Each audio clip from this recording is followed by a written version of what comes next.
Mengaku je lah. Siapa kat sini selalu buat perangai macam ni? Lepas makan malam, perut kenyang, mata pun layu.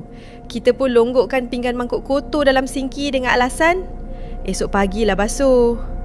Nampak macam hal kecil kan? Tapi sebenarnya ada sebab kukuh kenapa orang tua-tua dulu sangat pantang kalau dapur tak berkemas sebelum tidur.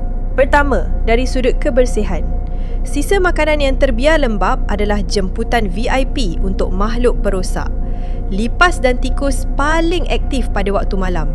Bila lampu tutup, mereka akan keluar berpesta kat sinki korang. Bayangkan, lipas yang merayap dari lubang longkang berjalan atas sudu dan garfu yang korang nak guna esok pagi. Bakteria macam salmonella boleh membiak beribu kali ganda dalam masa beberapa jam je. Kedua, dari sudut pantang larang orang lama. Nenek moyang kita percaya sisa makanan, terutamanya tulang temulang dan darah ikan, mempunyai aura yang menarik perhatian entiti halus.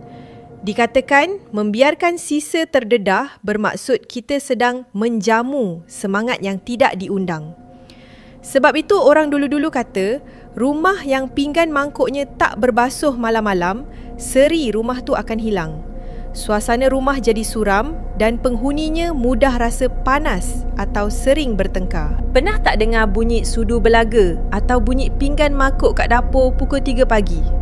Kita sedapkan hati cakap tu tikus atau cicak.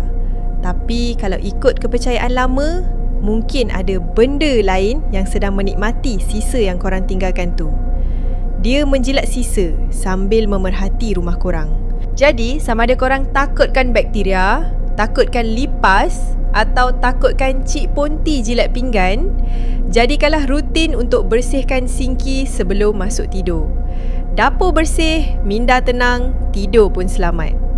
Jangan rajinkan diri menjamu tetamu yang tak sepatutnya.